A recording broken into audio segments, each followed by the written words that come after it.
उदयन दास की कई माशूकाएं थी। उनमें से एक थी कोलकाता के रहने वाली 26 साल आकांक्षा शर्मा। उसके पिता शिवेंद्र शर्मा पश्चिम बंगाल के बांकुरा जिले के एक बैंक में चीफ मैनेजर थे। भोपाल मध्य प्रदेश के तकरीबन 32 साल उदयन दास को अय्याशी करने के लिए दौलत नहीं कमानी पड़ी थी, क्योंकि उसके माँ बाप इतना कमा कर गए थे कि अगर वह कुछ काम नहीं करता तो भी जिंदगी में कभी भूखा नहीं सोता। अब से तकरीबन 8 साल पहले आकांक्षा शर्मा की दोस्ती फेसबुक के जरिए उदयन दास से हुई थी। फेसबुक चैटिंग में उदयन दास ने खुद को IFFS अफसर बताया था, जो अमेरिका में रहता है और अक्सर भारत आया करता है। अपने पिता BK दास को उसने भेल भोपाल का अफसर बताया था, जो रिटायरमेंट के बाद रायपुर में खुद की फैक्ट्री चला रहे हैं। और माँ इंद्रानी दास को पुलिस महकमे से रिटायर्ड DSP बताया था। उसने माँ का भी अमेरिका में रहना बताया था। उदयन दास ने आकांक्षा शर्मा को यह भी बताया था कि वह IIT दिल्ली से ग्रेजुएट है। आजकल जैसा कि आमतौर पर फेसबुक चैटिंग में होता है, वह आकांक्षा शर्मा और उदयन दास के मामले में भी हुआ। पहले जान पहचान, फिर दोस्ती और फिर उसके बाद प्यार। जल्दी ही दोनों ने मिलना जुलना शुरू कर दिया। उदयन दास भले ही भोपाल में रह रहा था, पर आकांक्षा शर्मा के लिए तो वह अमेरिका में था। इसलिए जल्दी ही उदयन दास ने उसे बताया कि वह दिल्ली आ रहा है। दोनों दिल्ली में मिले और कुछ दिन साथ गुजारे। उदयन दास की रईसी का आकांक्षा शर्मा पर खास असर पड़ा। वे दोनों एक साथ हरिद्वार, मसूरी और देहरादून भी घूमने गए और एक ही होटल में एक साथ एक कमरे में रुके। फिर उदयन दास अमेरिका यानी भोपाल लौट गया, इस वादे के साथ कि जल्दी ही वह फिर भारत आएगा। और अब वे दोनों भोपाल में मिलेंगे, जहां उसके 2 मकान है। उदयन दास ने आकांक्षा शर्मा को बताया था कि उसका भोपाल वाला मकान काफी बड़ा है और उसका नीचे वाला हिस्सा किराए पर ब्रह्मा कुमारी आश्रम को दे रखा है। इन 2-3 मुलाकातों में आकांक्षा शर्मा सोचने लगी कि उदयन दास वैसा ही लड़का है जैसा वो चाहती थी। वह तो शादी के बाद अमेरिका में नौकरी करने के सपने देखने लगी थी। लिहाजा उन दोनों ने शादी करने का फैसला कर लिया। एक दिन उदयन दास ने आकांक्षा शर्मा को बताया कि उसका मन अब अमेरिका में नहीं लग रहा है और वो उससे शादी कर भोपाल में ही बस जाना चाहता है।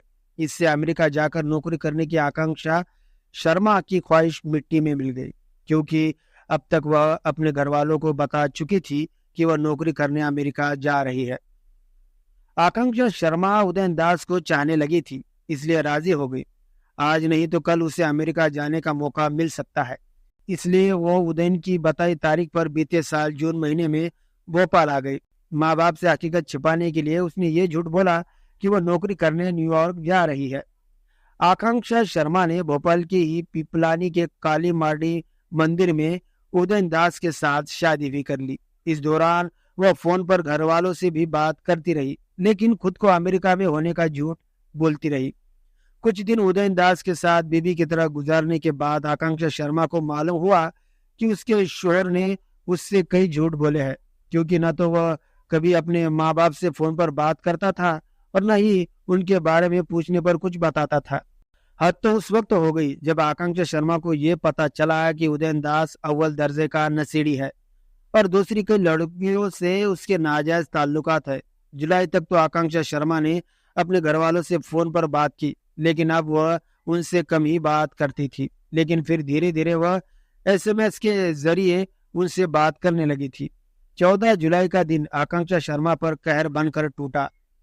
अगर उदयन दास ने उससे कई झूठ बोले थे, तो एक झूठ उसने ये भी उदयन से बोला था। दरअसल आकांक्षा शर्मा का एक बॉयफ्रेंड और था, जिसने उसके कुछ फोटो जो कम कपड़ों में थे WhatsApp पर डाल दिए थे। ये फोटो उदयन दास की निगाह में आए तो भड़क उठा।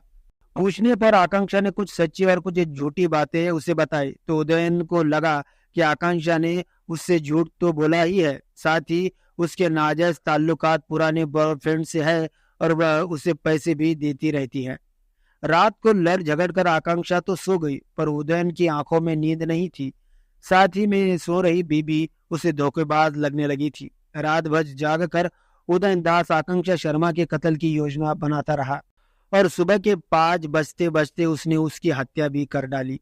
उदयन ने पहले गहरी नींद में सोती हुई आकांक्षा का चेहरा तकिए से दबा दिया जब उसके मर जाने की पूरी तरह से तसल्ली हो गई तब तकिया हटाया और उसका गला घोट डाला, जिससे आकांक्षा के गले की हड्डी चटक गई।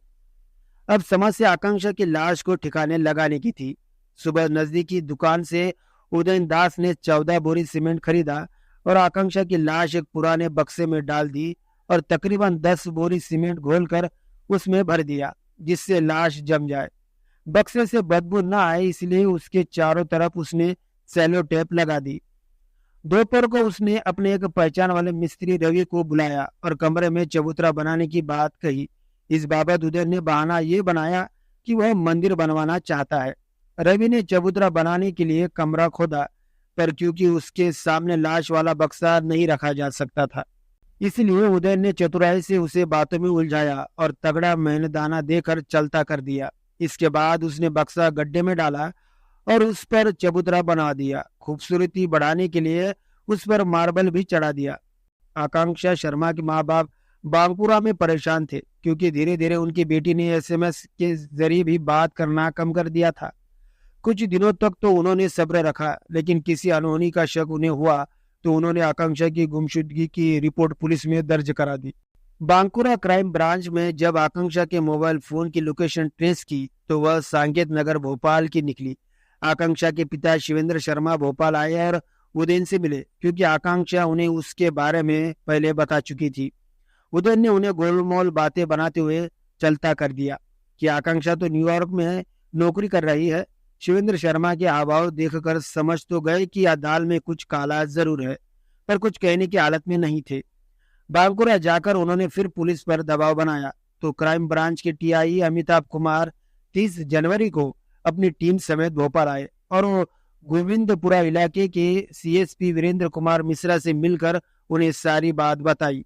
इस पुलिस टीम के साथ आकांक्षा का छोटा भाई आयुष्य सत्यम भी था, जो बहन की चिंता में घुला जा रहा था।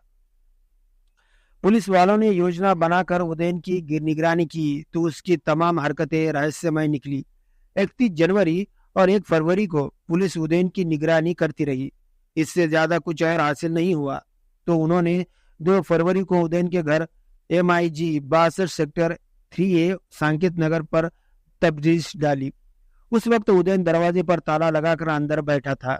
गोविंदपुरा थाने के SSI सत्येंद्र सिंह कुशवाहा छत के रास्ते अंदर गए और उदयन से मेन गेट का ताला खुलवाया। फिर तमाम पुलिस वाले अंदर दाखिल हुए।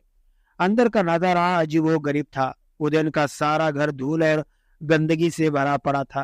तीनों कमरों में तकरीबन 10,000 सिगरेट के घूंट बिखरे पड़े थे और शराब की खाली बोतलें भी लुढ़की पड़ी थी। खाने की बासी प्लेट भी पाई गई जिनसे बदबू आ रही थी। पर सबसे ज्यादा हैरान कर देने वाली बात दूसरे कमरे में बना एक चबूतरा था, जिसके ऊपर फांसी का फंदा लटक रहा था और कमरों की दीवारों पर जगह जगह प्यार भरी बातें लिखी हुई थी। चबूतरे के बाबत पुलिस वालों ने सवाल जवाब शुरू किए तो पहले तो उदयन खामोश रहा, पर थोड़ी देर बाद ही उसने फिल्मी स्टाइल में कहा कि उसने आकांक्षा का कत्ल कर दिया है और उसकी लाश इस चबूतरे के नीचे दफन है।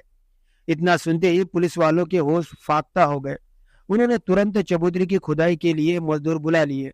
चबूतरा इतना पक्का था कि मजदूरों से नहीं खुदा तो पुलिस वालों ने उसे JCB मशीनों से खुदवाया। थोड़ी खुदाई के बाद निकला वह बक्सा जिसमें आकांक्षा की लाश 2 महीनों से पड़ी थी। बक्सा खोला गया तो उसमें से आकांक्षा की मुड़ी तुड़ी हड्डियां निकली, जिन्हें पहले पोस्टमार्टम और फिर DNA टेस्ट के जरिए भेज दिया गया। उदयन दास के माँ बाप कहाँ हैं, ये सवाल भी अहम हो चला था। पुलिस वालों ने जब उनके बारे में पूछा तो पहले तो उसने उन्हें टरकाने की कोशिश की, पर जैसे ही पुलिस ने उस पर 3rd डिग्री का इस्तेमाल किया तो उसने पूरा सच उगल दिया। उसने अपने माँ बाप की हत्या अब से तकरीबन 5 साल पहले रायपुर वाले मकान में की थी और उन्हें लान में दफन दिया था। मामला कुछ यो था। भोपाल में जब उदयन दास 7वीं जमात में था तब उसने एक दोस्त का स्कूल की दीवार पर सिर मार मार कर फोड़ दिया था। रायपुर आकर भी उसकी बेजा हरकतें कम नहीं हुई थी। पढ़ाई लिखाई में तो वह शुरू से ही फिसड्डी था, पर रायपुर आकर नशा भी करने लगा था।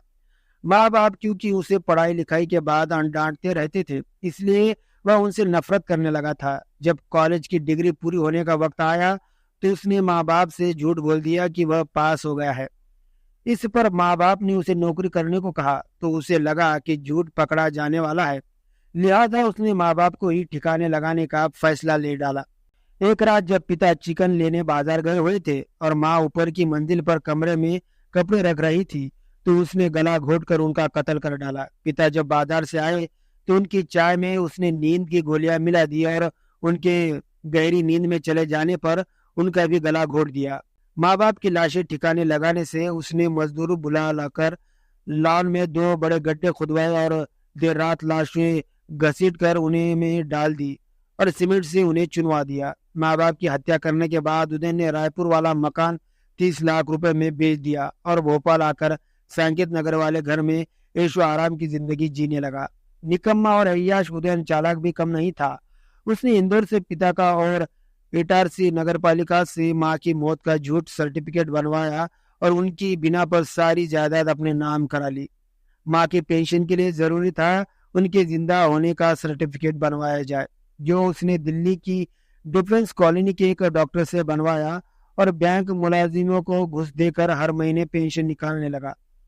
वैसे उदयन दास के मामले से एक सबक लड़कियों को जरूर मिलता है कि फेसबुक की दोस्ती उस वक्त जानलेवा हो जाती है जब ये उदयन दास जैसे जालसाज और फरीबियों के चंगुलों में फंसकर घर वालों से झूठ बोलने लगती है और एक अनजान आदमी से चोरी छुपे शादी कर लेती है। इसलिए सोशल मीडिया का इस्तेमाल उन्हें सोच समझ कर करना चाहिए।